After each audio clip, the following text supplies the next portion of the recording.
Good afternoon, everybody. Hello. Can everyone hear me okay?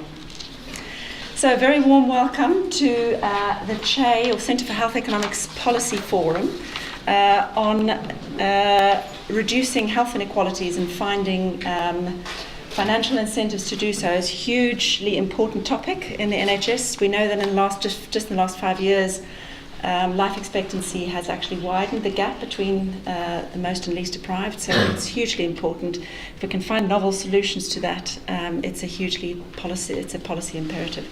So the CHE Policy Forum is a format which we've been running for a couple of years, in fact since our 40th birthday 2 years ago, the CHE's 40th birthday, and it's been a very successful format, so I hope you enjoy it.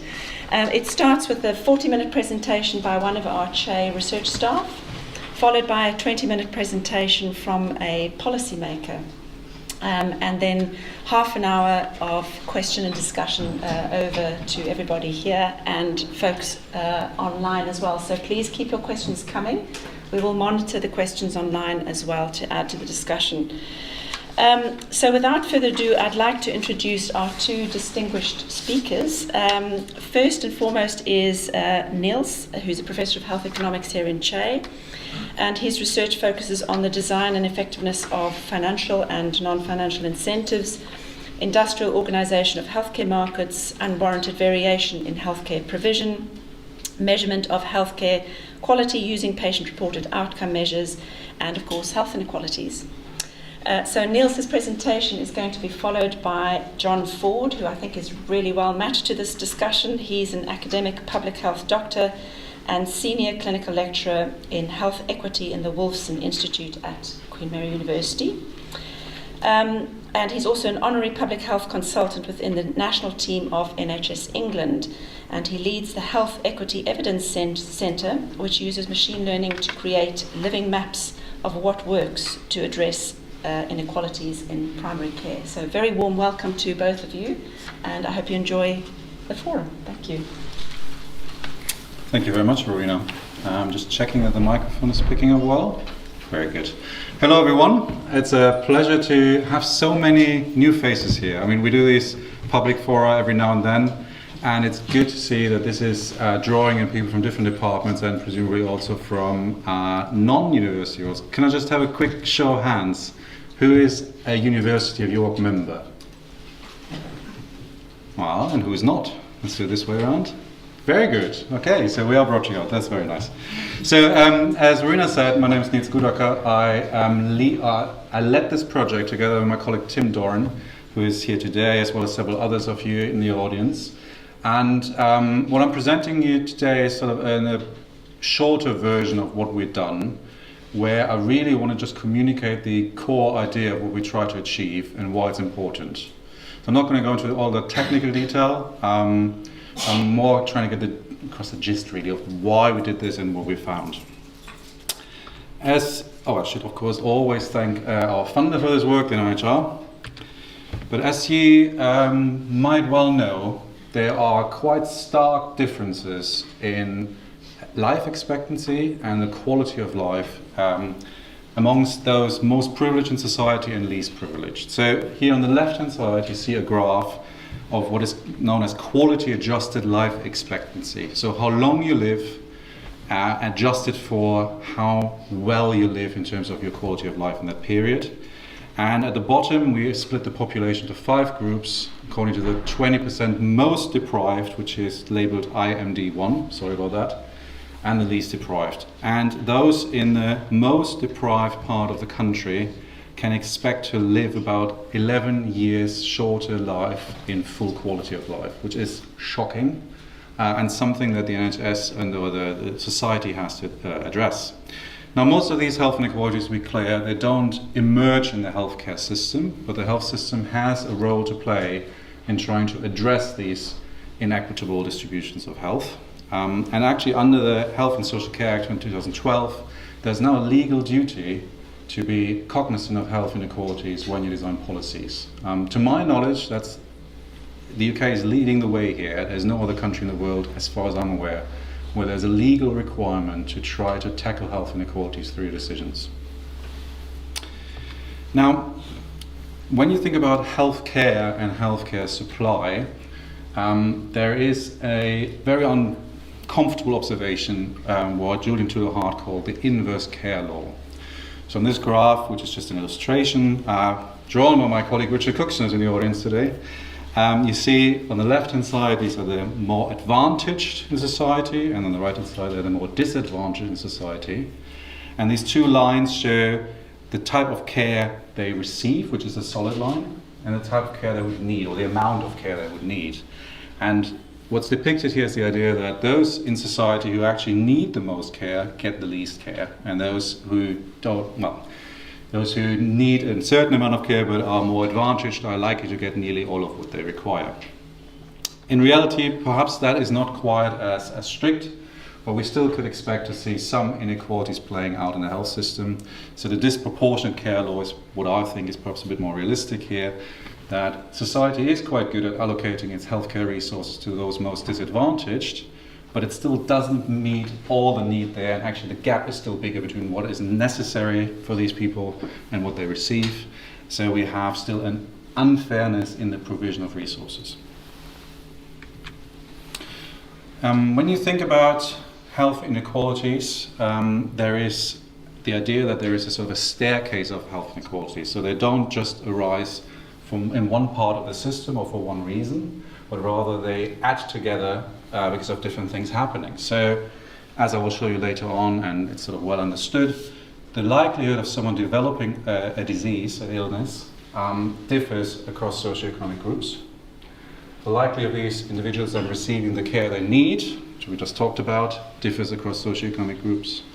The likelihood, or the response, the effectiveness of the care they receive, so how well individual patients are able to benefit from that care and translate that into health, also might differ across socioeconomic groups, and that of course leads to unfair health outcomes. So this is the staircase of health inequalities, and we need to sort of factor that into our decision making when we think about which healthcare services should we supply and how should we get to that distribution of healthcare services. Now this is the simplest slide I've ever had in my life. It's just a carrot dangling in front of people and a single sentence on top which gives away basically the motivation for the study. If you look at the economics literature, and I think it's sort of core belief of many economists, we see through evidence but also through our theories that the way in which we pay healthcare providers does matter. It affects what care gets delivered to whom. We might not like that. We might think of our healthcare providers as being not driven by financial considerations, but the evidence suggests that there is certainly something that factors in, aside of other motivations like altruistic concerns for the people in society. So what we're pitching here, and that's what I'm going to spend the next 20 minutes or so on, is the idea of using that incentive power to reallocate resources to areas where they do most good, and therefore flatten most good in terms of health inequalities and flatten the gradient that I just showed you before. We call them, just because we needed a snappy title, equity sensitive pricing. But you get the idea. It's the hope that through good incentives we can encourage providers to take those actions with a limited amount of time that they have to benefit those in society who are currently seeing quite a big shortfall in terms of their health. And that is an AI-generated carrot. If you ever wondered, it makes slide making much easier. You just ask AI to make your picture, and you don't breach any copyrights. So, in this talk, we're focusing on primary care provision, so your GP services in the country. I could give a similar talk about other healthcare services. We just, in our study, focused on primary care. And on the left-hand side is a nice picture of a very nice-looking GP practice. I don't know where they found that one. Mine doesn't look quite as nice, but you get the idea. And every healthcare provider or every GP practice offers a range of different services, if you want. They do different things. And these different things could be dealing with an acute illness in front of them, or managing someone with a chronic disease, or trying to prevent future effects like through vaccination campaigns and so on. Each of these activities will carry certain health benefits with it, and these benefits might fall onto different members of society just by virtue of that staircase that I showed you earlier, differences in disease prevalence or ability to transform care into health. The practices in England are funded through various funding streams. So one of them is called Global Sum, which is a model in which every GP practice gets an amount of money based on the characteristics of its population that is enrolled, based on age, sex, morbidity.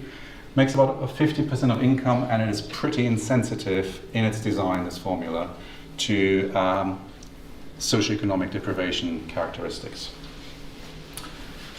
The component of the payment that I'm going to talk about today, just to introduce that, is the quality outcome framework, which is a system in which GP practices get paid, in essence, for every patient that they treat according to a standard set nationally. So it's an activity-based payment, really. We call it a pay-for-performance scheme, but it directly links payment to activity, and we're going to utilize that in our analysis, because then we can link payment to activity to outcome and think about how, if we change the prices for each activity, how would that redistribute health? And then I gave this talk at the Department of Health and Social Care on Monday. Someone asked, what about the other 40%? Well, the other 40% of funding is through specific payments, like GP practices get money for the premises they rent and IT and so on and so forth. But the focus of this talk is going to be on the quality outcome framework, because it's the part of the payment formula, of the whole composition, where there's an actual payment linked to a bit of activity. So, in a nutshell, what are we trying to do? What is the idea I'm going to pitch to you? Imagine there are two of these care processes, two of these services that I mentioned earlier. And as it happened, there is a big circle here, which is I call it need, although one might disagree what that means. But it's the population that could make use of this service, for which that service would be appropriate, and they could really benefit from the treatment. And you will see all through every study you do that there will always be some people who will not actually get the care that they need. So the number of people who are treated is rarely equal to the number of people who need services. Because, primary care practices have a limited amount of time and limited amount of resource, so they can't necessarily meet every need every time. But let's assume care process A, the benefits that it generates, the health benefits from the treatment it delivers, basically benefits everyone in society quite equally. Then there might be a care process B, which at the moment we have fewer people treated of the ones that need the service. But that service would actually predominantly benefit the most deprived in society. And what we're arguing now is, well, if we put more incentive on this one, more of this will presumably get delivered. But the NHS doesn't really have the magic money tree that everyone talks about, so we need to take the money from somewhere. So one could consider reducing the incentive that is currently in play for care process A and increasing it for care process B. So that makes it more appealing to dedicate your time to this and to that. And therefore now the benefits that this money generates might be different in size, but also they fall on different people. They fall on now more deprived members of society. So this is the idea in a nutshell. Of course, the problem is you have to have some idea before on how big these populations are, how much health benefit we get from that care, and what would happen when you change the prices for these two services. Because otherwise, you might have good intentions of redesigning payments, and actually you make health inequalities worse, or you reduce population health to such a degree that any health inequality improvement just is not sustainable. We wouldn't accept that as society. So you need some numeric information. This is where at the moment it sort of falls flat. So this payment model that I explained to you, the QOF, gets negotiated nationally by NHS England. They negotiate with the British Medical Association. And in order to have any chance of negotiating this, you need some evidence, you need some understanding of why you want to make such a swap, why you want to change the prices. So this is what this project then developed. That's what we spend our time on, but that's a sort of motivational piece here, why you want to do that. Now, I'm going to talk a bit about what we found before I tell you what the effects are of redistributing. And that is partly because there's some nice graphs in here, and everyone likes a graph, but also there's sort of intermediate results which are quite informative for a lot of people because they haven't seen that sort of information being shown. So question number one we asked is, how is illness actually distributed in society? You'd think we have a good idea about this. So, I mean, not by age and sex, but rather by deprivation profile. If you take these 5 groups that I showed you earlier, the 20% most deprived in society and so on to the 20% least deprived in society, how is disease distributed? Well, it turns out when we looked at this, there wasn't actually that much evidence on that. So people have done sort of back of the envelope calculation to try to get some numbers out, but they hadn't looked at individual level data from patients and could tell that this patient actually lives in a deprived area of the country or not. They could only tell that this practice in which this patient is registered is in a deprived part of the country. And that's a bit of a problem because practices treat a mix of people. So even in the most deprived practice in the country, there's still some people registered who are living in quite affluent areas. So we dug into microdata, looking at individual patient records from 300 GP practices in the country, which assigned about 2 million patient records. And we worked through and worked out what the prevalence of disease, and how many people have the disease compared to the population size, is by IMD. To give you an idea, and sorry this graph is a bit pixelated, if you check how many people have diabetes, what proportion of the population have a diagnosis of diabetes, sorry, it's more correct to say that way, that is recorded in primary care records. If you look at females aged 40 to 44, you find there is a 3% difference in the rate of diabetes, where the left bar shows the most deprived fifth of the population and the right hand side the least deprived. If you wait a few years and you go to 75 to 79, there's a 12% gap in the prevalence of the disease between those two groups. And that in a way is already driven. You should imagine that the risk of dying before you even reach 75 is higher in this group in the most deprived society than it is. So that graph is even already pushed a bit together. But there's a huge difference in who has the disease according to socioeconomic group. We did that for the other 17 conditions, and you wouldn't be surprised to say it broadly comes out the same everywhere. Other than when it's a very much genetically driven disease, then you see a much shallower gradient. But this is, of course, also a result to some degree of diagnosis. You know, how many people actually get screened for these diseases, how many get picked up, and therefore enter our electronic health record. So we got that for 17 diseases. Then we went on and said, well, what about the care that people receive under the QOF? So the QOF is a list of things you should be doing. And we looked at 32 indicators of what good quality care constitutes. So one example of this I'll show you in a minute is prescribed statins to certain individuals with diabetes in a certain age group. It's considered good quality care, it's in the national guidelines, it isn't done consistently across the country, so it's an indicator of quality that is incentivized through a specific price. So we went back to the same data as before, looked at 32 indicators, and what we found when you put them all together, which is a nicer graph than individually, if you look across what GP practices say, it's actually really equal. So they looked across the patients they considered eligible, and it looks very equal. But when you look a bit further, practices are allowed under the scheme to deem someone not to be in scope for this treatment. And then suddenly you see quite a steep gradient. You see that those most deprived in society are much more likely, about 2% more likely, which is quite a lot on a 10 to 12% scale, to be considered not suitable for treatment. When you factor that in, and when you go back to the full population of people who have the disease, you suddenly see a small gradient in the quality of care received, as in the proportion of patients who get the care that is incentivized decreases in deprivation. This is the overall picture. We also did this for 32 individual incentivized activities, and we tended to find gradients, but they were sometimes pro-rich, sometimes pro-poor. Sorry, I'm using the term rich and poor here, equivalent to deprived and not deprived.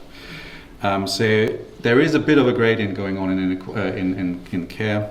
It's not as strong as the inequalities we saw in disease prevalence. Now, finally, to say something about how the current care delivered, we now know who has the disease, we know how they get treated, how much benefit they get from that treatment. We did some rather complex, I should say, modeling work, led by my colleague Simon Walker, who has skipped this seminar cheekily, because he knows all of this, okay? And here we use information from NICE guidance documents, or guidelines rather, which have looked at all the evidence out there and tried to model through what happens to people's life expectancy, quality of life, risk of hospitalization, risk of emergency department attendances, risk of developing other diseases as a result of not being treated for the first condition, and so on and so forth. In 3 clinical conditions: chronic heart disease, COPD, and diabetes. And then Simon and David, who might be here actually, he is here, very good, went through the literature in a painstaking way and extracted information where this might differ by socioeconomic group. So uptake of condition, adherence to treatment, response to this, life expectancy, as I showed you, differs as well. So we put this all together, and that allowed us to say something about if this care process, which we pay for, how much benefit in terms of quality adjusted life years does the patient get from that, and how is that distributed? And that was quite a task. So these 3 things would allow us to say something about a primary care service delivered to a certain population generates that benefit in the most and the least deprived and all the groups in between. Finally, that doesn't tell you everything you need to know. Well, we also need to understand how GPs are likely to respond when we change those prices. The academic literature on that particular question, how GPs respond to price changes, in England ideally, is surprisingly small. But we were able to draw on some work done by colleagues in Manchester who looked at past events where some of these QOF incentives were completely removed, where they were active in 1 year and the next year they were gone. And they looked at how GP practices responded to that change. And so we were able to use that here, that information. And we were also able to use that information by socioeconomic group again. I don't have a slide on this, but just in case you would like to know, there was an indication that GP practices were a bit more sensitive to payments when it came to more deprived patients they treated rather than the less deprived patients they treated. And that could be argued is because it is often argued by GP practice, it is more work to get some patient populations to attend the clinic, to make them adhere to the treatment. So when the incentive is changed, you might see a different response for different patient groups just because the effort to achieve this indicator might differ. So, put that all together, and then I'll start showing you some of the results of our final sort of where we went with this. So this graph here just tries to tell the story of that staircase again, and does it on one graph, which I know is confusing, so I'll talk you through it. So on the left-hand side, we look at our 18 diseases that we looked at. A bar that goes up means that it's more likely you see the disease in the more deprived part of the population than the less deprived part of the population. And you see the gradient doesn't matter here, but you basically see that most diseases are more common in people living in deprived parts of the country for the reasons I briefly alluded to at the beginning of the presentation, being lifestyle, housing, income situation, etc. In relative terms, if you put that on sort of a ratio scale, you see that the variation in the quality of care is actually pretty flat. It goes a bit left, a bit right, so sometimes it is pro-rich, sometimes pro-poor. And in terms of the health gains that people conditioned on having a disease and getting treated, the health gains were nearly always larger in the least deprived parts of society. So in a way, care does contribute to some inequality if you want, because there is a difference in how much you generate from that care, but the number of people who are ill is quite different in the first place. I was quite, in a way that is shocking, and I wasn't entirely convinced by this, but then I heard my colleague Susan Griffin give a talk on Monday as well, where she looked at various technologies that the NHS has rolled out over the years, or public health campaigns, and about 40% or so of them have made health inequalities worse, because they benefited more people in living in the most affluent parts of the country.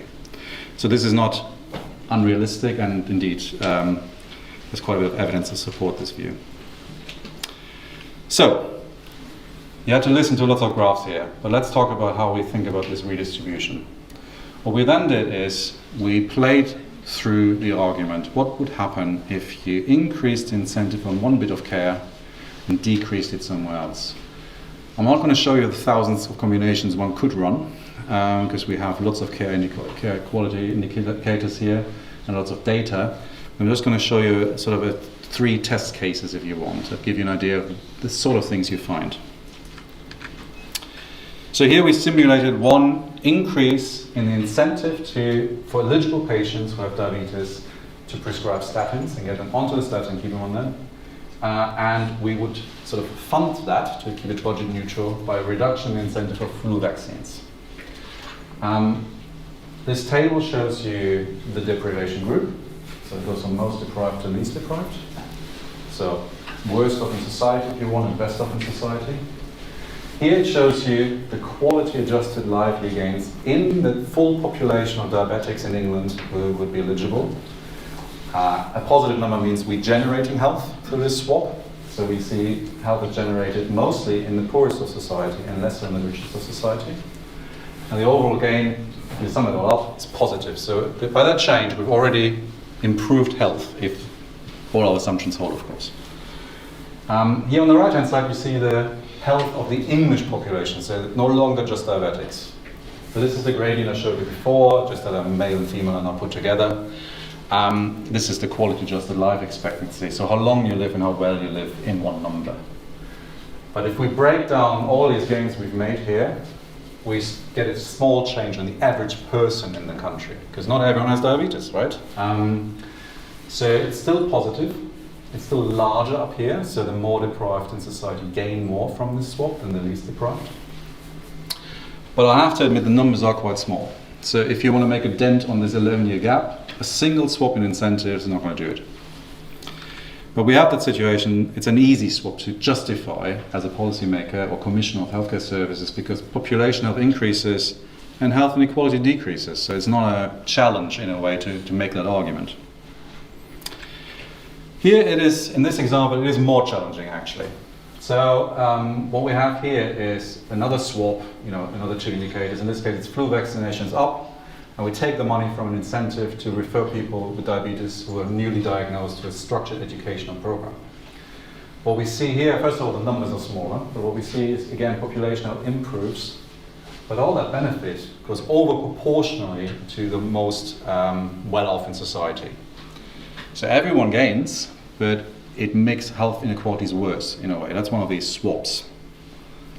And here we're in a bit of a pickle in a way, because, well, we would quite like the health improvements from that swap, but are we happy with the fact that we made health inequalities worse? And you can take different arguments, different positions on this, I believe. But work done in the Center of Health Economics and other places now has explored how society would be willing to make that trade-off. So it's called an inequality aversion parameter, the number that we get out of this. And it allows us to judge whether that inequality getting worse is okay, given that we gain all that health. And in this case, actually, I'm not showing you the calculations because they look horrendous, but the number suggests this would be a trade society would be willing to make. Because actually, we don't value health inequality reductions all that much that we would be willing to forego all that population out here. So far, we've only reported on 2 ways of doing this, which is swapping indicator weights or prices. But there's an obvious next question one might ask, which is, well, why don't you just make it more attractive to treat for a given condition, a given patient population, or a given activity? Why don't you just increase the price for the most deprived in society and reduce it from the least deprived? And we did that as well, just to see what happened. And here we have another one of these situations where we have a bit of a trade-off.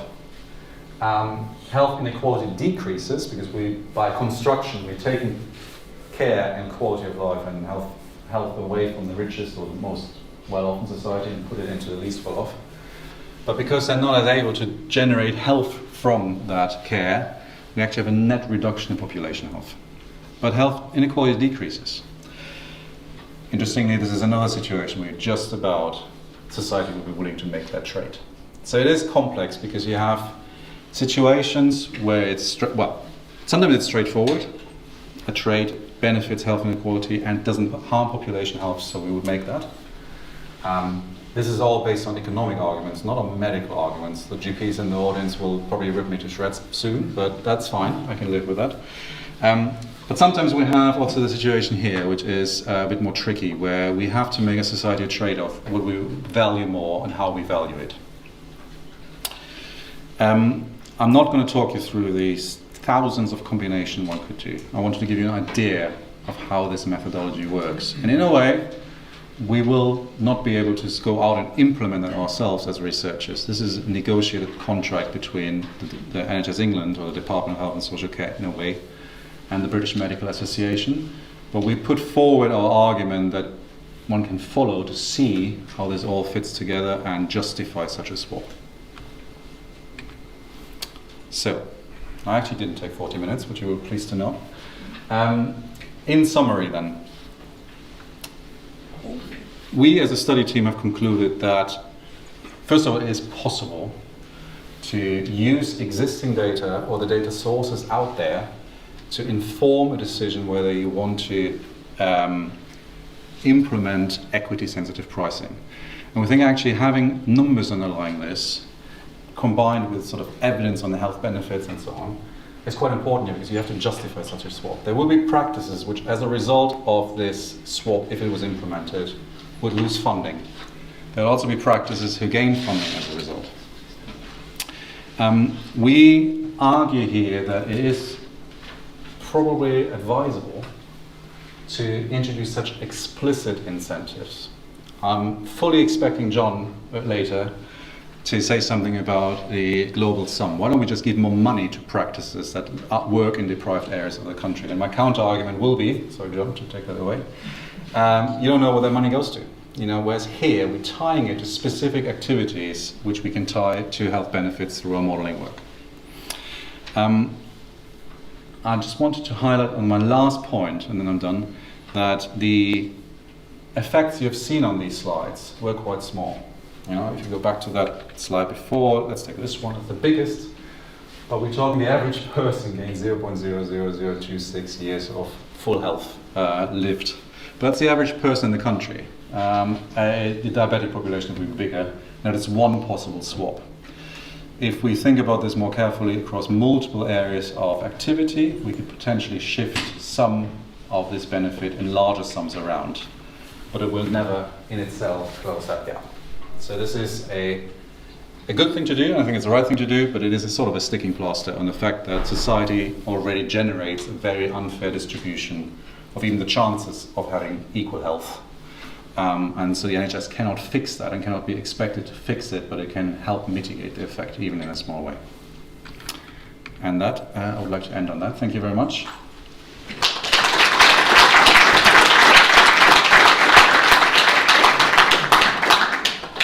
Thank you so much, Nils, for a fascinating talk. Over to John. Would you like to sit here behind? You've got a microphone. Yeah, I've got a Good. microphone. Okay. Do you need a slide? No. All right. Fantastic. Over to you. Thank you. Thank you. So really pleased to be here. So my name is John Ford. I'm an academic public health doctor, and I work across NHS England and Queen Mary University of London. I've done a lot of work on primary care contracts and funding. I'm not a health economist by background. I'll say that here to start with. So first of all, thanks very much. It was a really interesting talk, and highlighting those trade-offs which policymakers make in terms of overall population health versus addressing health inequalities. I'm going to structure my, I've been asked to give a response, and so I'm going to structure my response primarily around the policy issues which I think we're facing. And I'm going to structure mainly around where we are now, where I think we want to get to, and how I think we'll get there based on some of this research. I think fundamentally we have to understand that GP practices are independent businesses. So back 77 years ago when the NHS was founded, general practice decided to remain outside of the NHS. So while we go and see the GP and you think they're part of the NHS, they're actually independent businesses and they have a contract to provide NHS services. And that's fundamental to understanding how we interact with them, how we incentivise them, They're separate organisations. And there's about 6,000 or 6,000 to 7,000 of these businesses around the country that provide general practice services. Clearly, they're now under a huge mismatch of supply and demand. There's far more people wanting to see their GP than GPs have time for. And that's playing into a lot of the problems we see with general practice.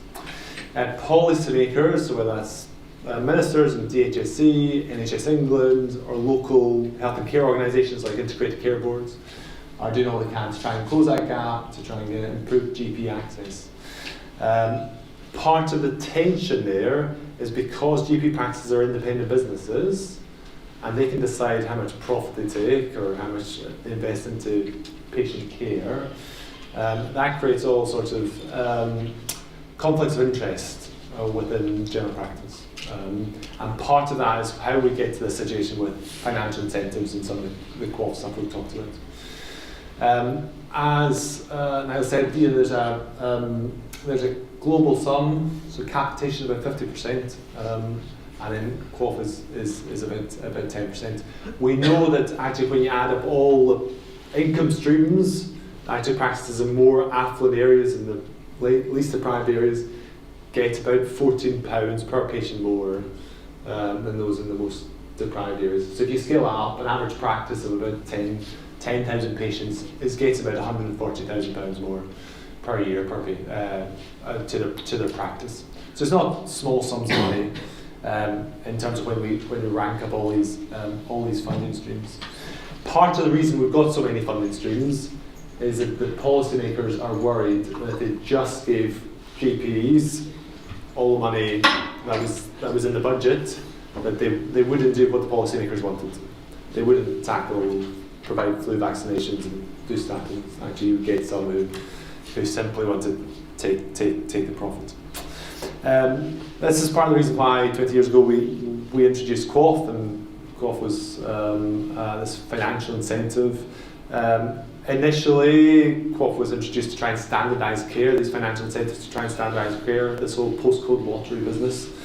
And at its peak, it was a huge business, 130 odd indicators.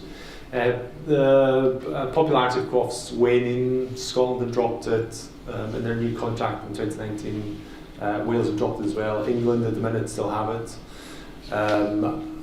But there's I guess debate about whether it's still worth having. And certainly if you speak to a lot of GPs now, they would like the QOF money just thrown into their core contract. And part of that is because initially when QOF was started, it was an incentive, a voluntary incentive, where practices could choose whether they wanted to hit that threshold and whether that care or not.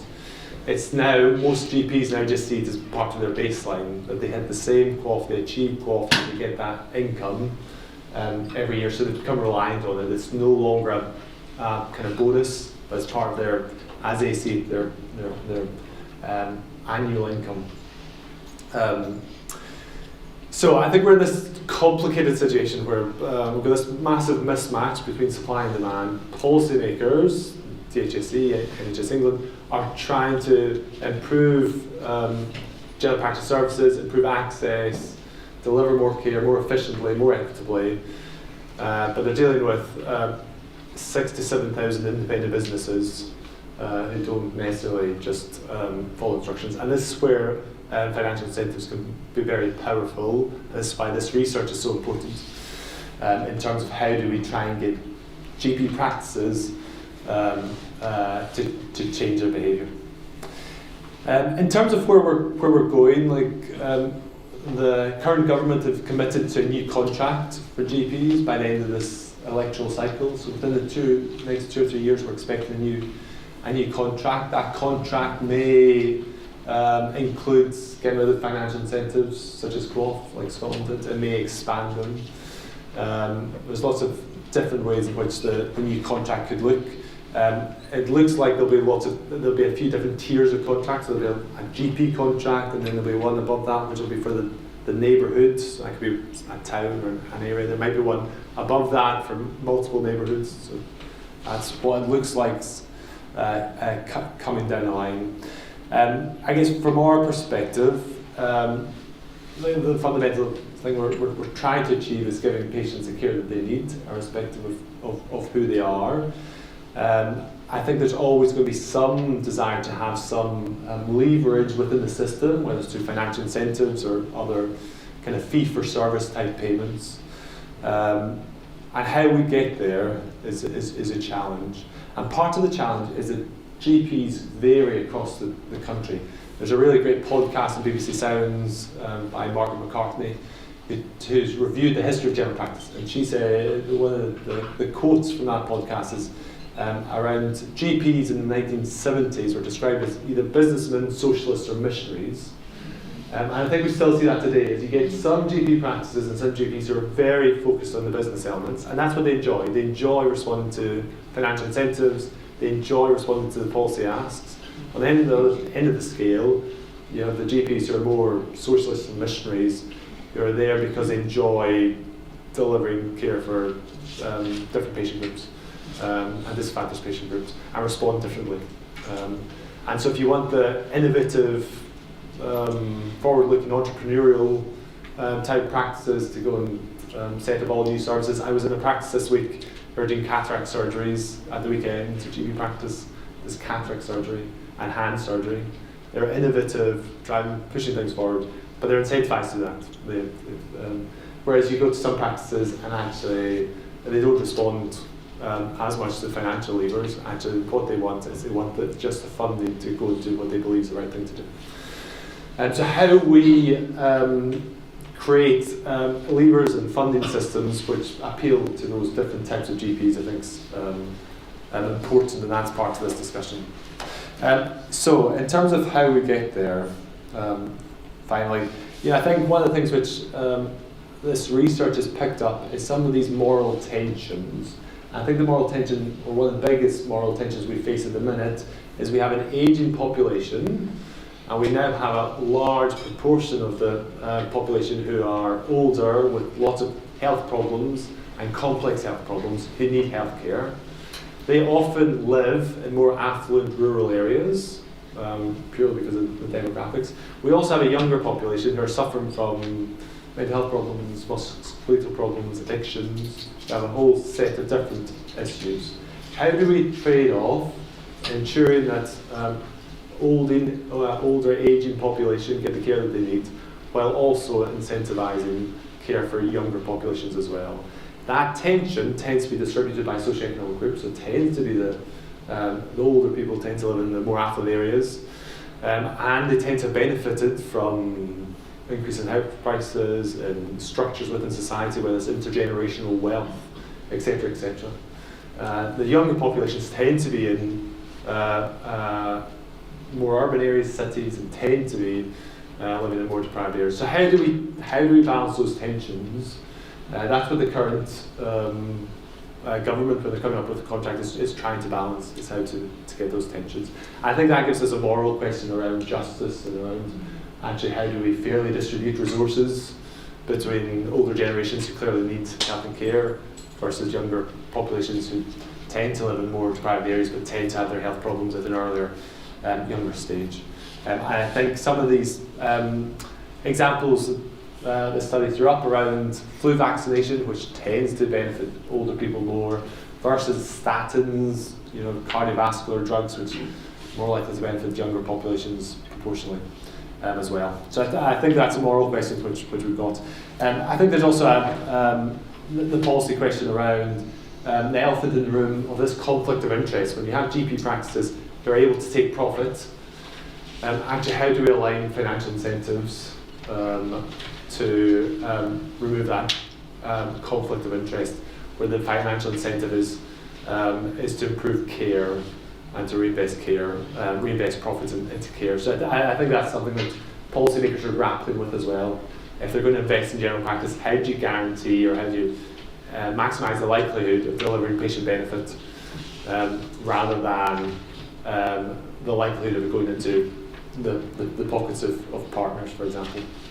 So I think that's one of the big questions. I think the other big question is, actually for many patients, what they value is being able to see the same doctor multiple times, continuity of care. They value being treated with respect and dignity, compassion. They value when they see the receptionist, feeling that the receptionist is on their side and wants to help them. That's the kind of stuff which most patients value. How do we incentivise that? You know, it's quite easy to incentivise blood pressure targets and cholesterol targets, because they're quite objective measures. How do we incentivise respect, humanity, compassion? A few final thoughts. The financial incentives and general practice of policy at the minute is a dance between Department of Health and Social Care with the ministers who have clear political agendas, and their political agenda at the minute is how do they improve patient satisfaction in the next 2 or 3 years before the next election. I think that's all they're interested in. They're concerned with the next election. Actually, how can they make the public feel that the NHS is improved?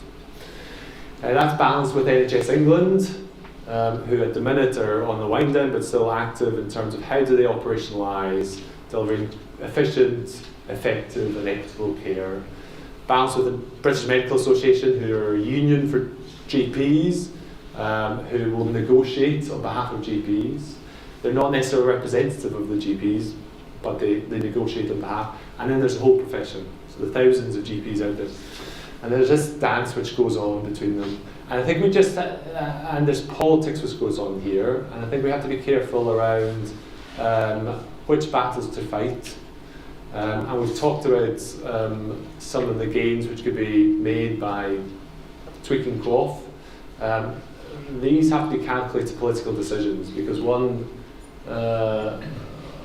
some of these decisions, policy decisions, can end up blowing up, whether it's in the media, can end up in industrial action from GPs, etc.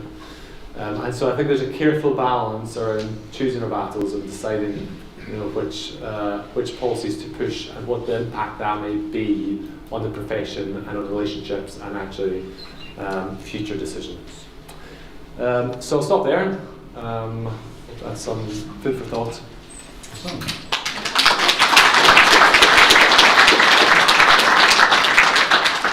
Thank you so much, John. That was wonderful food for thought. I don't know, Niels, if you wanted to just take a few minutes to reflect. Yeah, of course. So, John, thank you for your considered view on this presentation and our project. I'm glad you didn't find it all useless. I just have a few things to play back, which in essence, I think I'm not contradicting anywhere, but I think it might be nice for the discussion later on to sort of bring out those points.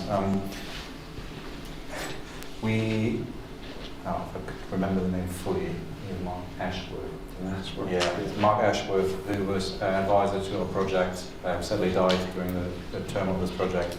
He once told me a story, and you were on the same table, about the inverse car law, which is the idea of businessmen versus missionaries versus socialists, that the quality of care is inversely related to the size of the GP's car. And he could say that he was a GP, so I obviously cannot comment on this, not anyone.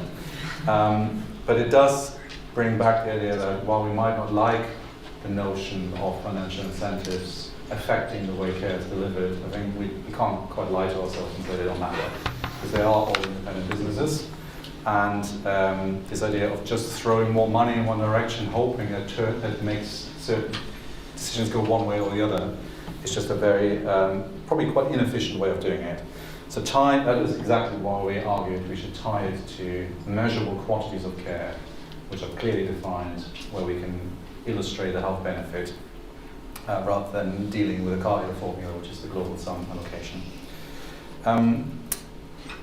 It's worth putting into context, so this idea of financial incentives sounds a very classical, neoclassic economic concept, something that the Conservative government might be more pushing, but actually Labour has introduced. The 10-year plan is full of revival of financial incentives again and pay for performance schemes, which is interesting to see. So, I mean, we don't know where the cloth goes. We don't know how the payment model in primary care will change. But at the moment, I'm getting the vibes that this might grow rather than diminish. And I can see why, from a policy point of view, ultimately you do want some control over what you're buying. And this sort of financial incentive scheme, as we're discussing here, gives policymakers more, or commissioners rather, more chance to control what they're buying than a more allocation-based formula where you allocate based on patient characteristics, but not the action taken. And then, I mean, you sort of pointed out something which is, especially in this audience where it's not only health economists indoctrinated in the York way, quite a big thing. So when I talk to policymakers, it becomes immediately clear that they're not thinking we're maximizing health. We're maximizing health and other things like patient satisfaction and re-election opportunities. Whereas we are quite focused per discipline to focus on health maximization and distribution of health. So this talk was entirely on the assumption that there is a measure of health, quarter-adjusted life years, and we care about where they go and how they're distributed, or how much we generate and how that's distributed. But in reality, the political process certainly, but also what patients do value, is broader than that. And actually, Rowena and I have worked on some work before which showed quite clearly it's not health benefit only that patients and healthcare providers care about, patient satisfaction, access, etc., which are quite important.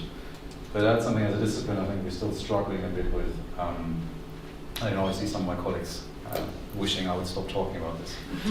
But yeah, thank you very much. I think we'll open to... Yes, indeed. So yeah, just to follow up, it's those softer stuff which the patients value, and it sounds like from what you're saying, those are the ones that it's going to be really difficult to actually incentivize some of those GP practices to potentially do. Right, so I'm sure we have tons of questions. Right. It's open to the floor. We also have questions from online participants, but we'll start with one in the room. If you just speak up nice and loudly, do I need to take the microphone? What do you think? Allow me. Okay, thank you very much. Room one in the back.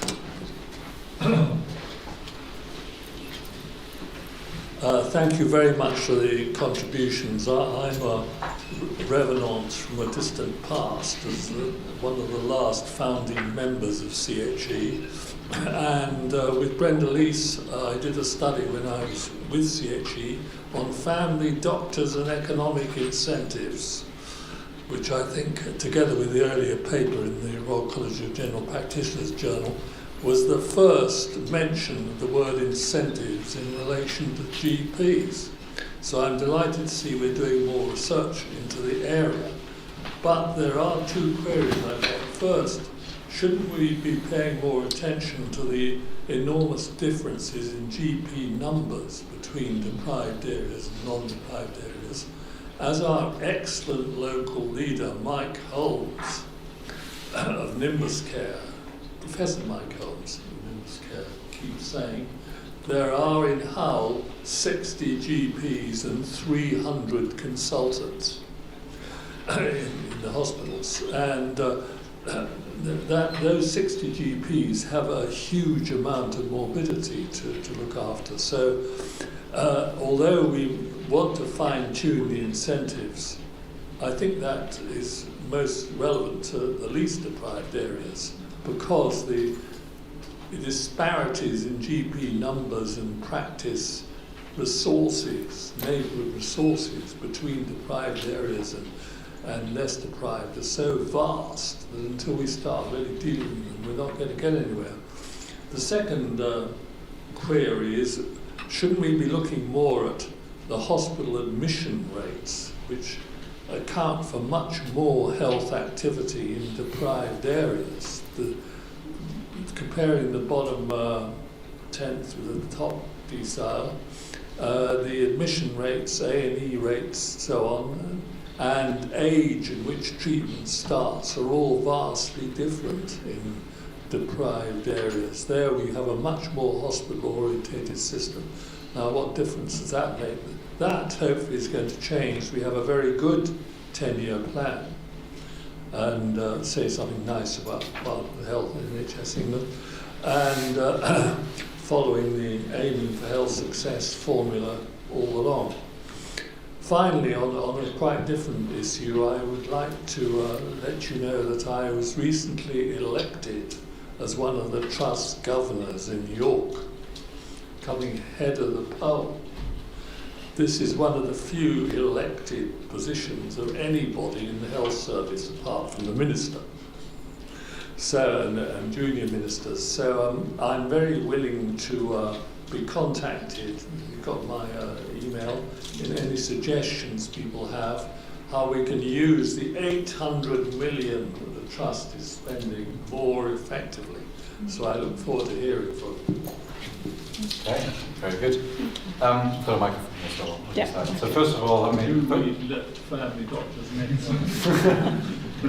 I'm sure it's a thrilling read. So first of all, thank you for your points, questions, clarifications, and congratulations to being elected. I think this is quite important for CHE as an institution to have these links. So I'm sure we will have a follow-up by email on looking at market, but that is something we can do. You raised 2 points. One is, are we both of them are basically saying, are we looking at the right thing? Is that actually important? And that's a fair criticism, as is probably true for most research. We didn't sort of go through the exercise first of thinking where's the biggest absolute area we need to tackle, and then decided, okay, we're designing our research around it. But rather we wanted to work up a methodology of how one might even think about this, and we used GP services because partly arguably the backbone of healthcare supply, but also they are a place where we could get suitable data to do our modeling. I absolutely take your point, and I think it is worthwhile doing more research on the distribution of healthcare professionals in the country, why they choose to work in certain areas, and how we also distribute, well, what leads to the distribution across different sectors of the healthcare sector, so, why do we have relatively few GPs and lots of hospital consultants? So I have ideas why that might be. So you might be pleased to know that we actually have a completely different research program called the Real Supply Unit, where we're looking at that question of distribution of health workers and decision which sort of sector to work in and to pursue.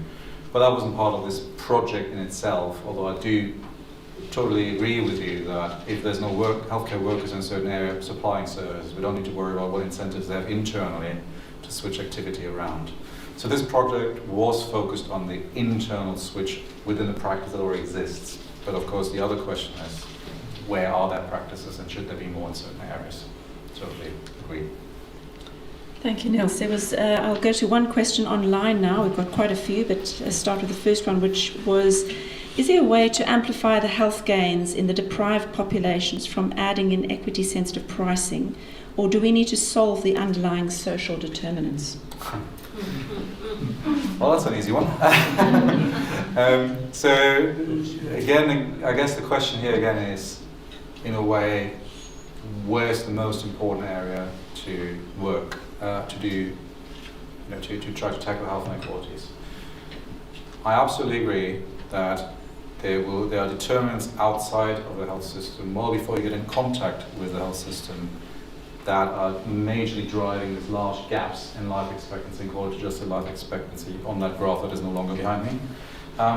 But that is not, I think, a reason to argue that you shouldn't also look at the care provision that takes place. And in this research, we looked at that bit.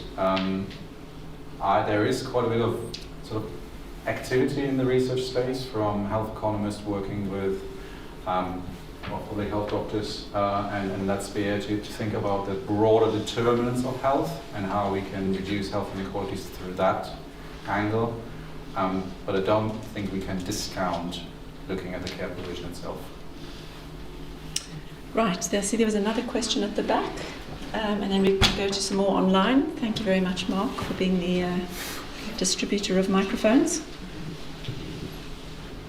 I had two questions. One of them's real trivia, but you had one outlier in your 17 conditions where the least deprived improved. What was the condition? I'm so glad you're asking, because that was a bit of a headache to us as well. It is cancer, and the reason is that these are people in a GP practice who survive their cancer diagnosis and the treatment afterwards. So you have inequality in survival rates from cancer as well.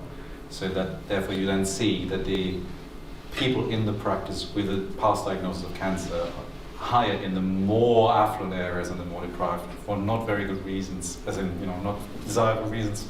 Sorry, but that explains I think that one outlier. Okay. And I have two other questions. All right. if that's all right. One is in relationship to the education, the structured education. Yeah. Again, that was I'm not saying you dismissed it, but in the dismiss, but yet for the most deprived that had such a big impact. So is that between the age group of 40 to 70 that you're transitioning from illness to impairment, and really if you actually tackle education at an impairment level rather than getting people to a point of disability, that you have improvement? Recording in progress. I have to admit, I have to think about that. You're probably right. I can't give you an answer to that because I haven't thought about it in that way. Okay. Just to be clear though, when we modeled, we found that structural education programs also have a health benefit. But they wasn't as significant in size than the other initiative, I think, was it flu vaccine, whatever we traded off in that example. Just to be clear, it wasn't that was harming health anywhere. It was just not affecting it in the same size. I suppose it comes down to what our models that we largely borrowed from NICE say would happen when someone is empowered to deal with their own condition, how beneficial that is for health over time, and how long that benefit in essence lasts. So how much time you have left in your life to make good of that knowledge. But yeah, I don't remember the numbers from the top of my head, I'm afraid. And my last question's a cheeky question. To your point about the socialist, the missionary, or the businessman, does the university take that on board when they actually interview for medical students? John, how will you answer that? Well, sorry, you were So like I've sat in interview panels, so they don't essentially, but many of them are 17, 18, 19 years who are coming through. I guess my view is actually you do need a whole range of people working in general practice and across healthcare. You need the innovators who are driven by efficiency, and that may be related to their pay or whatever. And you need the people who are keen just to deliver patient care. And I'd say, I guess, how do you develop financial systems which reward and leverage the best care across those different motivating factors? I guess it's a challenge. And perhaps to add to that, so speaking of the research evidence that we have around this, it's actually really patchy, as in we fully understand that there are different types of individuals. There's a few studies that actually try to understand who goes into medicine or nursing based on their motivational profiles, what determines success in training, success in later on clinical care, where do they settle. It's really unknown. We do know that people are motivated by different factors, but at the moment incorporating that in our thinking is quite hard because we don't really know how many there are, where they are, and what they do. So that is a very important driver, I think, that we should look more at. I agree with you. Great questions, thank you. So we've got another one online here, which says, are our GPs different to other countries in how they respond to incentives? Is there somewhere that has cracked it in terms of payment systems that flatten the disadvantage gap between better than ours? And are we still leading the pack, or have we slipped behind? And if so, what would you like to see over time? Okay. So I don't think actually there is good evidence on whether people are behaving quite differently in different countries. I mean, you think of the US, we have this image in our minds that this is a very monetarily motivated society that affects the way care is delivered, and there is actually a tiny bit of evidence on that. But I wouldn't be able to comment on saying that our GPs are more or less driven by financial motivations with other motivations compared to GPs working in other countries. So I don't know. Do you know if there's any good evidence on that? So I haven't come across it. Like I've spent the past 6 weeks in Canada, and like Canada have got a mixed capitation and fee-for-service model. I think the ethos within the UK is actually fairly positive. That principle of universal healthcare at the point of need, which is so ingrained into the culture of healthcare professionals, you don't get that everywhere. And certainly models which are primarily based on a fee for service, so payment for every consultation, for every test, I think create all sorts of incentives and probably lead to more people being driven by financial motivation rather than. You do get socialised by the system you're working, but I think actually hard evidence on this, I'm not sure there is all that much out there. I think there's a question from Richard over here. Thanks, shall I? That's going to be a tricky one. Thank you, fantastic stuff. I want to ask about, I thought this was simple in the sense that you should pay more for diseases of the poor, basically. So things like mental illnesses, things that kill you before age 65, that's what happens to poor folk. So, epilepsy, respiratory condition, there's a whole long list of things which have very strong gradients. But you're saying, no, it's more complicated than that. You're saying, actually, those kinds of things give a smaller health benefit per person treated, I think. Am I saying, is that right, Nils?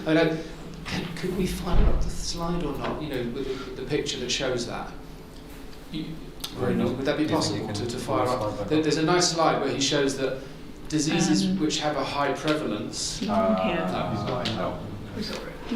That's not what that slide shows. So maybe I'm getting it confused. So I mean, you're right that the reason why we did all this is because it's not simply disease prevalence that you have to consider the marginal benefit from care, and we have to consider any current levels of care delivery that are driven by the financial incentives already in place.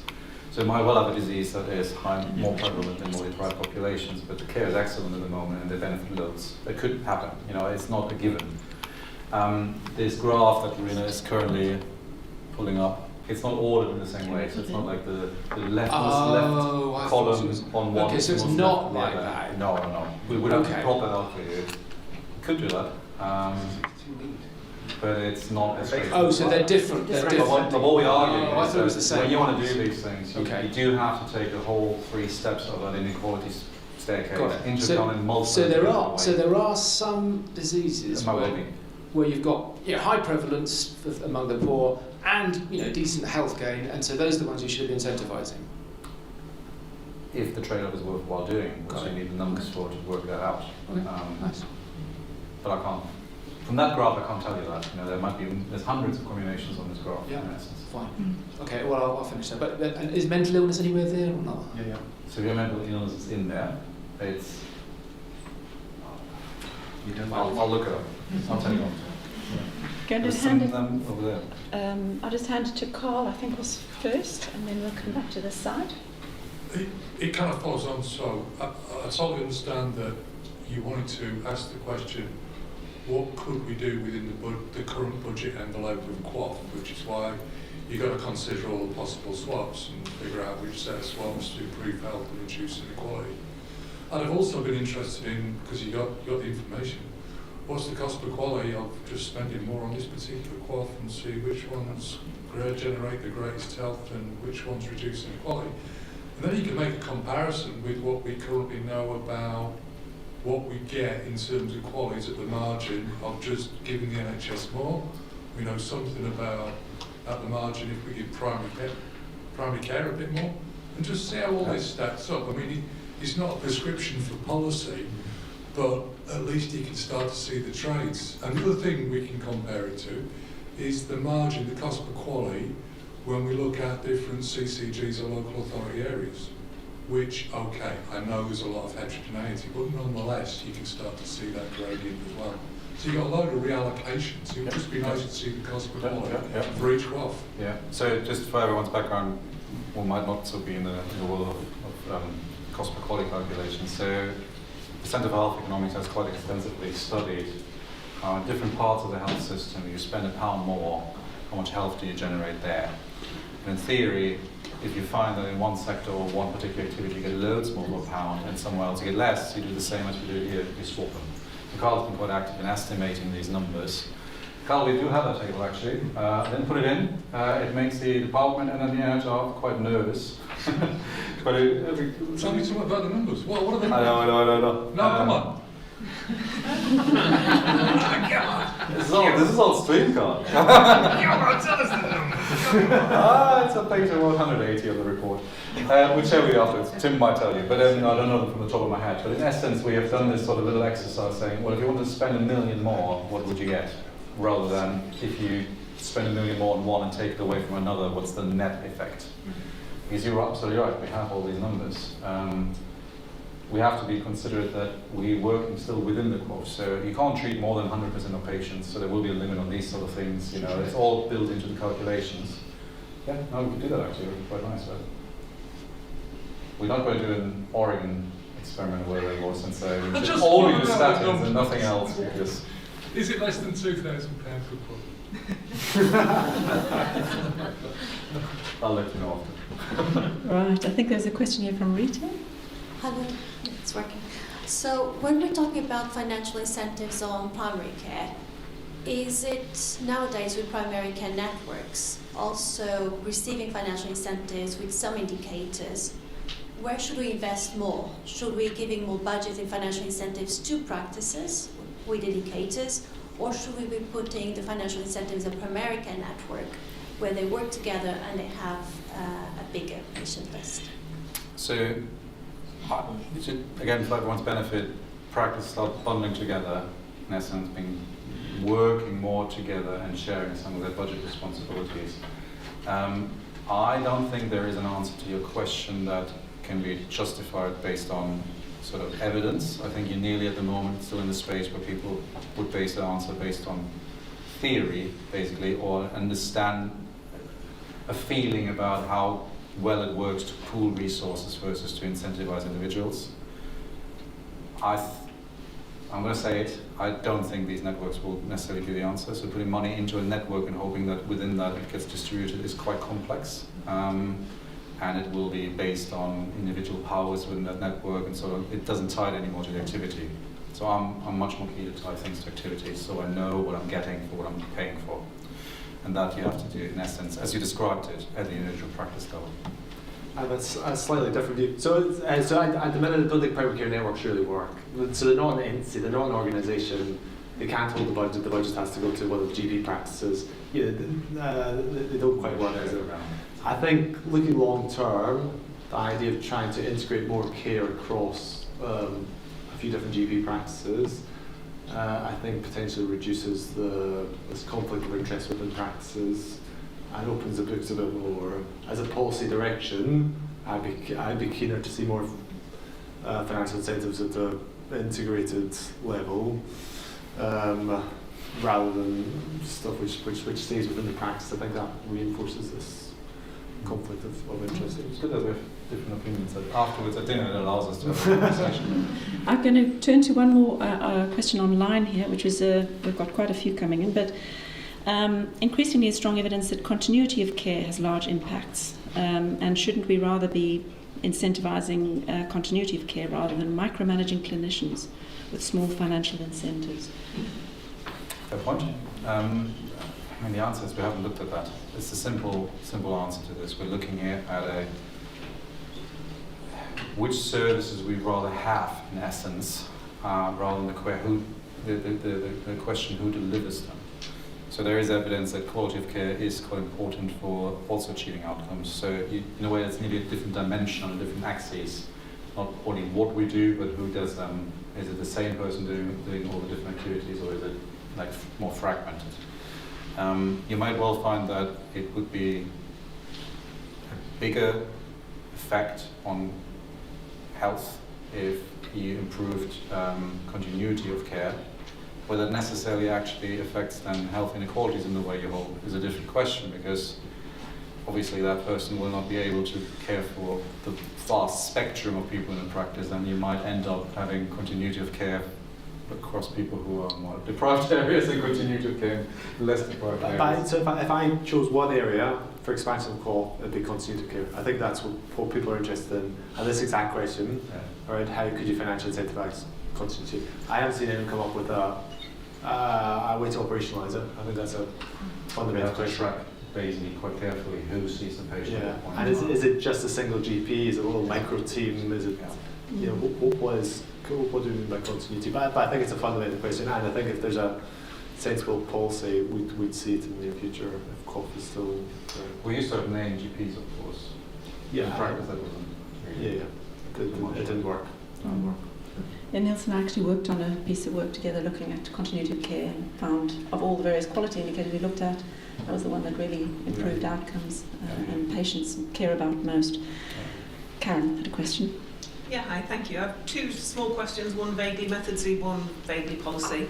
The first one, you used CPRD to look at the deprivation level or the area deprivation of individuals rather than practices.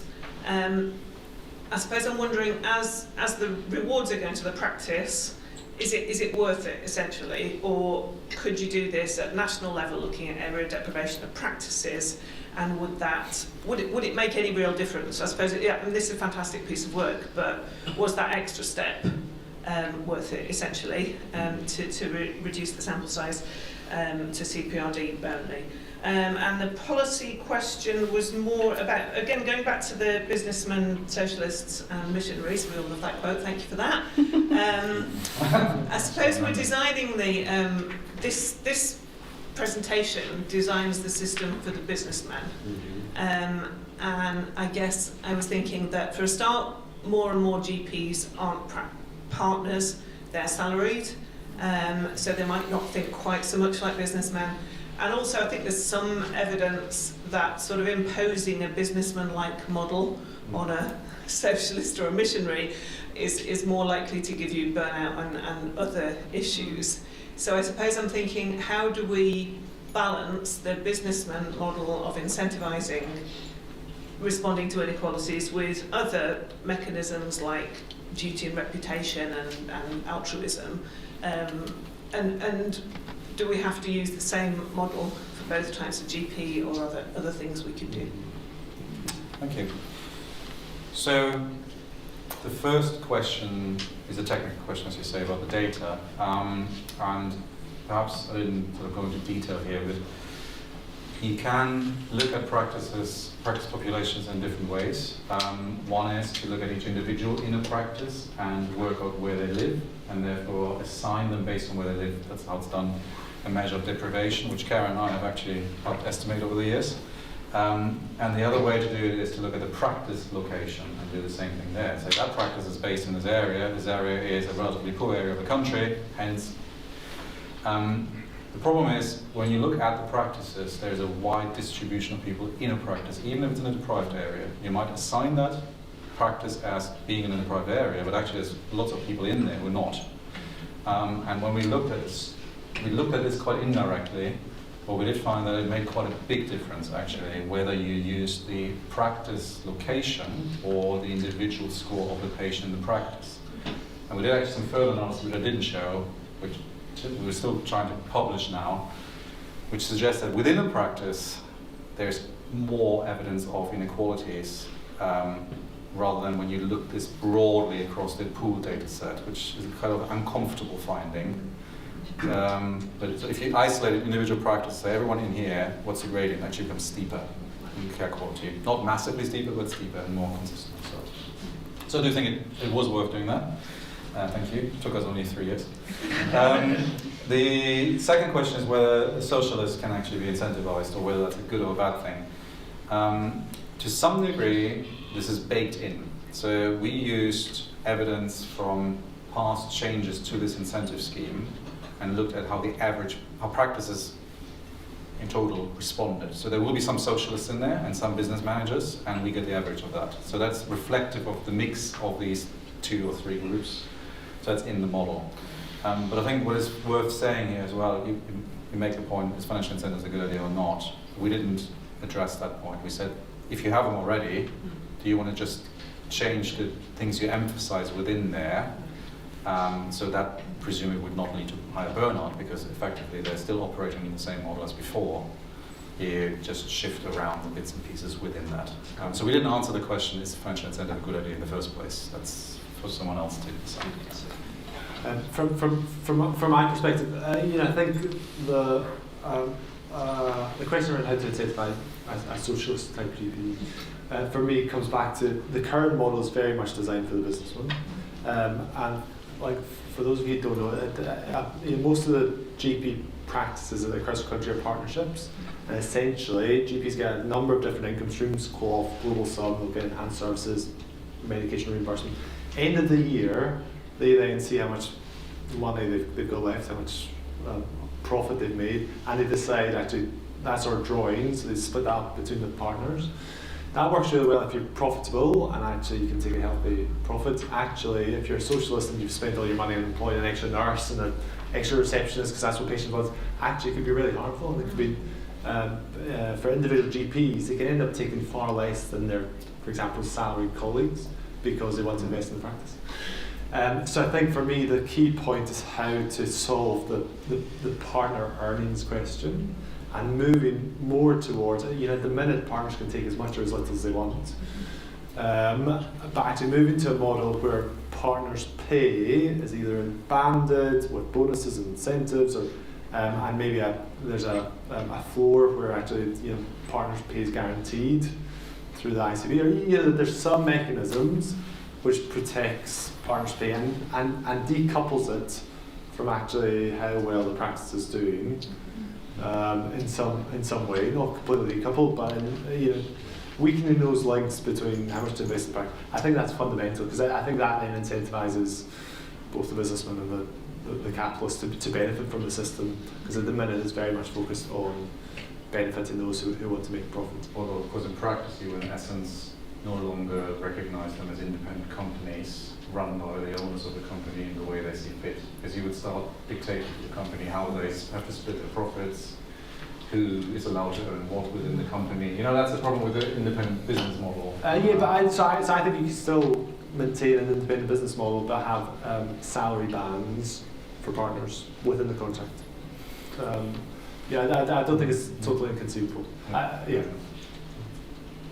We'll go to one more question online. So the question is that the benefit was expressed as quality adjusted life years, but what is this corresponding impact on healthcare costs? So there's a bit in this presentation I didn't show you, simply just because of the complexity gets at the table too big in essence. So in these calculations that we've done, we have factored in effects on healthcare spending which are in addition to or reduced by the QOF care that you receive. So if someone gets good diabetic care and therefore doesn't end up in hospital, the costs of that hospital visits are factored in and turned into metrics of health, as we do commonly in sort of health economics research. So that is all built in, but we didn't treat it as money and health. We combined that into the health metric, which actually perhaps goes back a bit to your point earlier, lady in the back, about different incentives, different activities having different health streams, because it's a net effect actually of spending and how it all fits together. But it is accounted for, so we are factoring in any healthcare consequences in terms of expenditure in the health metric. Great, thanks. I think the next question was in the room here. Yeah. So I just wanted to reflect on your interchange about essentially the assumption around the starting point for this research, which is essentially a social objective around improving health. But John's point about, well, that perhaps isn't quite the focus of senior political leaders currently, more about satisfaction. And there's a potential disconnect there, and I think Nils was suggesting there might even be existential in terms of our discipline. Maybe that focus on research on health outcomes is not necessarily appropriate. But isn't the issue here about how we hold policymakers accountable? In the sense, if they're looking at other aspects of successful policy, whether that be some form of satisfaction, patient satisfaction as communicated through the political process, that can only be given, expression if we understand something about the health implications of policy. But the truth is actually mainstream media coverage of healthcare, in my experience, rarely covers inequalities. You get a little bit of it from time to time, but in general it's not there. So there is no real political issue around inequalities. So this research will lack impact, won't it? Is that a concern we've got? That unless we can feed this in to hold decision makers accountable for the decisions they're taking, but they've got a whole set of other considerations in mind around whatever it is, satisfaction, then we have a blockage in our route to impact. You think? Yeah, I agree. I mean, it is painful to agree to that because you're saying I'm not going to have impact with this research, but I see the problem, which broadly is we don't, as a society, perhaps value health inequalities or talk about health inequalities in the way that we should. It doesn't get featured sufficiently, and politicians are not held to account over it. So one of the ways people in this room have tried to address this is by developing monitoring frameworks for health inequality, trying to seek metrics that we can report to the public and say, this is how unequal care is across the country, to sensitize the country to these health inequalities. But it does get drowned out in the political discourse, and there's much more discourse about patient satisfaction and waiting 3 more days to see the GP. I think you're right. I don't think it should discourage us from thinking about inequalities, though, because society does value health equity. We know that. So we have to just persist in a way with making the case, but yet it doesn't get the media coverage, right? Also, perhaps because we always find the same finding, it's unfair. So after 3 times, 5 times, 10 times in the newspaper, you're like. I'm conscious we've only got about 3 minutes left, so Richard, I'm just going to take there's several questions online. So I'm just going to take 2 of them, Nils, just at once. The one is around how are you dealing with multimorbidity in this context? And then the second one is how does this work, essentially what is the impact of this at a local authority level, especially in terms of public health services such as sexual health, smoking cessation, mental health, etc.? Okay, so the first one is a methodological question, and it is something we have been struggling with a lot. So the individuals in our sample, we've looked a lot at people who have diabetes, but they will also have other health conditions, and there's an interplay.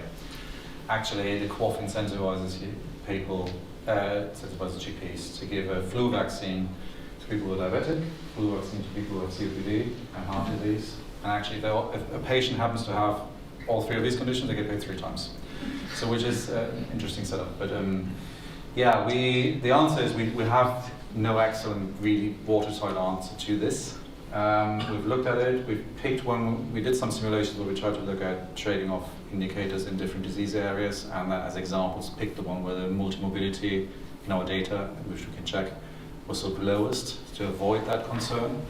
But it is certainly something we should go in the future need to think more about. This multimorbidity is increasing, and treating everything as a single disease is not a good way forward.